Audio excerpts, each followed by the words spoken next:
Hello and welcome. You're watching Medically Speaking. I'm Meenakshi Upreti, and with me is a doctor who needs no introduction. I'm talking about Dr. J.S. Satyal. If you have ever Googled two words, ophthalmologist and Indian doctor, I'm sure you have come across this name. From taking care of the eyes of the biggest names like Dalai Lama or even Atal Bihari Vajpayee, he even has a Padma Shri to his kitty, but yet very humble. I would like to welcome Dr. Zatiyal. Hello, sir. Thank you for joining us. And first of all, many congratulations on your new role. Tell us about how challenging it is, what really you are looking forward to changing now that you have such a big charge under you. Thank you, Meenakshi, and namaskar to all the viewers for this lovely program of yours. Indeed, it's an honor for me to be a chief of the center. Yes. And you know that this center was named after the first president of India, Dr. Rajendra Prasad Center for Ophthalmic Sciences, New Delhi, a part of AIMS New Delhi for the last almost more than 5 decades. And this has been an institute basically meant to service the country, to provide the best technical help possible to entire sector of society. Apart from that, education to bring out the best talent of this country, and these talented people will serve the community in large. And third important thing is to build up an infrastructure to help Minister of Health in terms of making blindness curable, preventable, and apply the guidelines for the society. And in fact, you'll be glad to know this institute was the first institute to develop the blindness program in the country in 1976. And subsequently, various blinding programs came from the various part of the world, and WHO, IPB, they all started blindness program after our program from the Indian nation. So we are very proud that we did help in making a blindness program. As far as challenges are concerned, chief of the center has many challenges to come across. Being a clinician myself and surgeon, that part I have handled very nicely in last 30 years, and I'll Yes. do subsequently also.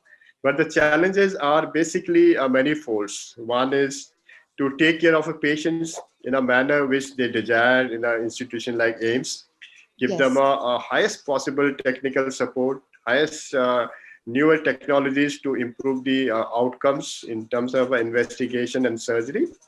And second important thing is to improve the space for a comfort of patient and relatives, which is so important nowadays, and make things comfortable in terms of service-wise, the checking up process, giving them a final interventional treatment for these patients, and improve the outcome for these patients.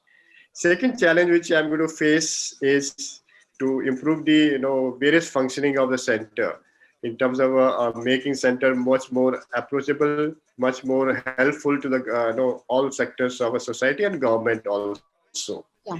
I'm looking for developing certain things which will come in future. Right. So, but as the head of the RPI Center, and especially because it seems, I'm sure there is a huge disproportionate doctor versus patient ratio, because we see it all throughout AIMS. Because end of the day, AIMS and a very few elite institutes cater to those who cannot afford really the best medication, the best doctors of our country. How do you plan to meet that challenge, sir? You are absolutely right, Meenakshi. There is definite disproportionate manpower in relation to giving a comfortable patient care to our patients, Hmm. because eye center is such a center where we get patients who are premature babies to a very old adult people. So we have a wide range of age group coming to us with different types of visual disability, and requirement of treatment is different. So we have to make a different areas for different type of people and different types of setups. And the technical support you rightly talked about, we do have a good number of faculty members, which may be largest in the in the country, and they Yes. are well trained, well equipped with the various state of the art equipments in the center. The other important issue which we are facing today across the country and institute is the ancillary manpower, that is technical support, the staff nurses, the other security people, the people who guide our patients, social guides and counselors. Those are the area which we are lacking, and we need to improve those areas. If I say one ophthalmologist would require at least 2 to 4 optometrists, technical optometrists, to support the requirement of a good treating area. So we have a definite lack of a How do technical you support, which I'm going to Okay, look after. that's what you plan to meet, sir. But I'm sure your challenges have become manifold considering we are in the COVID era. You have taken over at a very difficult time, sir, isn't it? Help us understand really how do you plan to ensure all these structural changes? Because the changes you talk about are manifold. From sprucing up the space, you said, to getting more technicians, making the overall environment viable, approachable, and comfortable for those who come. But is that possible considering we are in such a difficult phase, and third wave, inevitable third wave, many say is literally around the corner, sir? Yeah, Meenakshi, that may be possible, but we know that we are never going to go back to our previous times. We can't have a same facility work for this particular challenging period of COVID. So we have already made a lot of modification, and the future modification of infrastructure would be there. There we have to make sure that we have various stations for a patient to go through, and these stations are made in such a manner there's a definite a physical barrier or a distancing for people, and apply other resources to make things comfortable for patients, relatives, and the service providers, because all three segments has to be comfortably placed in our infrastructure. So we are segregating various areas: patient workup area, investigation area, and the interventional areas are segregated. But only thing is we require more time. So initially, if you say one patient in the RP center coming for a regular eye checkup would take at least 1 to 2 hours. Now that time frame has increased to almost 3 to 3.5 hours. The number of patients are going to definitely decrease to have to accommodate in that time frame. But we are looking for how to improve the timings. So we are working right from 8 o'clock morning to now almost touching 5 to 6 p.m. for OPD services also. And But we sir, are my question is, and I'm sorry I'm interrupting you here, but I want to know that as far as OPD service is concerned, and we always leave, our comments open to us, and a lot of viewers, one query is coming again and again. Should we go to our OPDs? Should we get a cataract operations right away? Should we hold it considering it's COVID? What will you say to those as the chief who want to come to your center but are apprehensive of COVID? I think no, people have to live up with this situation. Hmm. We have to come out of this fear in the mind that COVID is there. Only thing is you have to take a proper precaution to not to get infected yourself or to infect other people. So if you understand that if you protect yourself, you are protecting other people also. That has to be the first thinking for all of us. So first protect yourself, then protect others also. In that way, it is quite safe to come to OPD services, especially those people who are Right. suffering. If you have a simple problems, it's better to have a teleconsultation, which is going across for the last more than 1.5 years in AIMS. We do a lot of teleconsultation services to our people. Okay. In there also, if you find that these people have a serious problem which requires a definite investigation, then they are given an appointment to come to the hospital. Hmm. In fact, now with the decrease in number of cases, we have opened, direct access to our patients also. Yes. Apart from the online appointment, you can have a direct access also. We make sure that every patient has a mask because we provide mask also. We have a staff to put them a social distancing also. And there are people to take them to various areas so that they don't go here and there and don't crowd.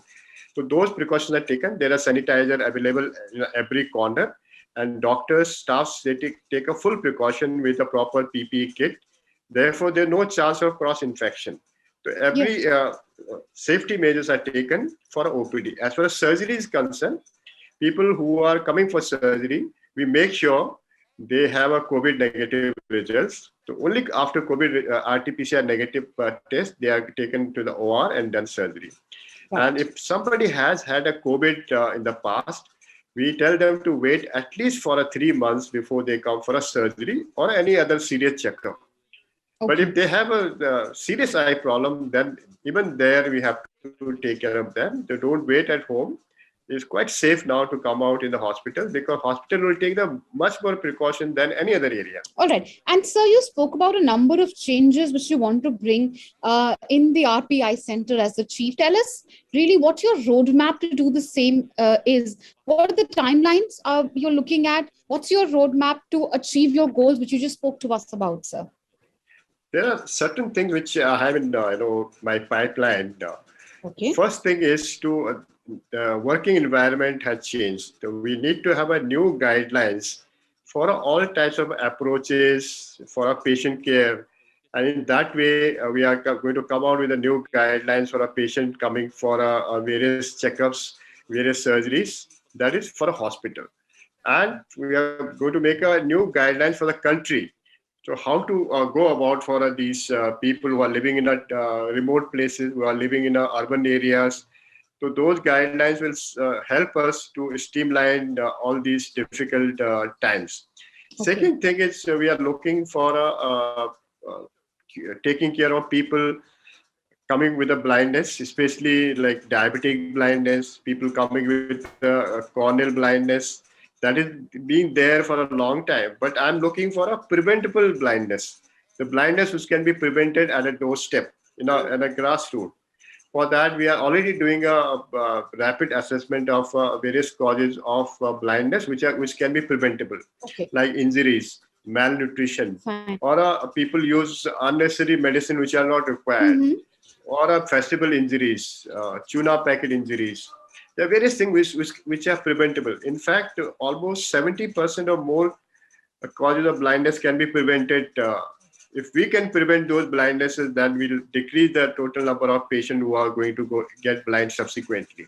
Right. So that is we are going to work with the government to look into ways to go into a peripheral area, that is a primary center, like district centers, to Fine. make those guidelines to check what is a preventable blindness, which are going to be based on some sort of a app, mobile app, Hmm. so which will tell us that what type of disease a person is suffering from, or what type of environment he or she is working, what type of injury or what type of damage can occur. So that can be prevented to begin with. That is one. Okay. Second is looking after the guidelines for children, because they are all having online teaching now, and I'm pretty sure And the it all third wave. stuck glued to their television screens. That's true. Yeah, if third wave comes, then this period can go longer for these kids. So Yeah. there's no definite guidelines for how to use their time in a online system. How much should be the period for a regular viewing the online? Should there Right. be a gap in between? If there should be a gap, how much should be the gap? If they have a particular problem, how should they approach? So we're going to come out with a new guidelines for online teaching for Right. schools. So guidelines, of course, for various sectors within the hospital for patients and various age groups as well, and the right dissemination of information. That sounds, of course, like a coherent goal, sir. I have literally just 2 minutes left to wrap the Sure, interview. sure, sure. So my last question, sir, to you, and of course, I'd like to take our viewers a little away from the RP Center as well. Dr. Titiyal, also known, of course, for doing the first live corneal surgery as well. So corneal transplants is something I want to talk about, because we're seeing a lot of unfortunate casualties also, in the second wave. Last message for people, sir, eye donors, people who are hesitant really to go ahead, considering it's the COVID period. Perhaps this is the time when people should come ahead. I was reading, about how AIMS is thinking of drones.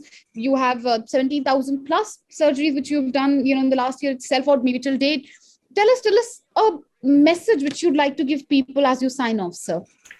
I think that's a very, very appropriate point for a social message to be given. Corneal transplant can, bring the vision back to a people who are blind because of corneal opacities.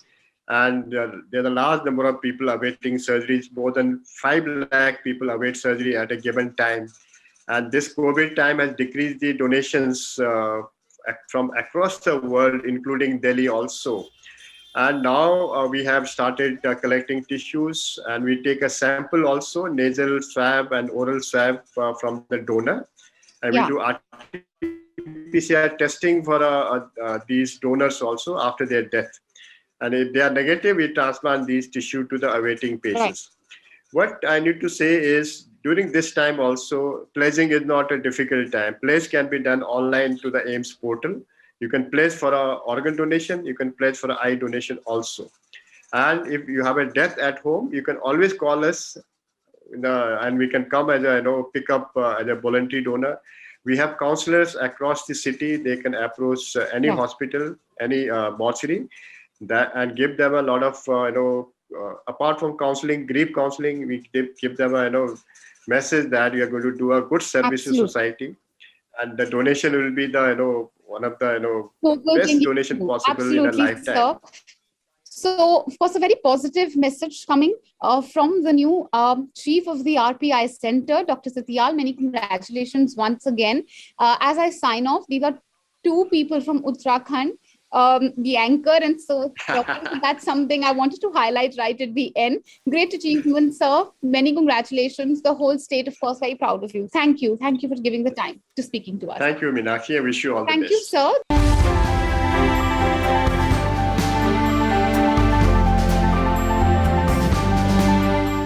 For more such videos, subscribe to the NewsX YouTube channel, hit the bell icon.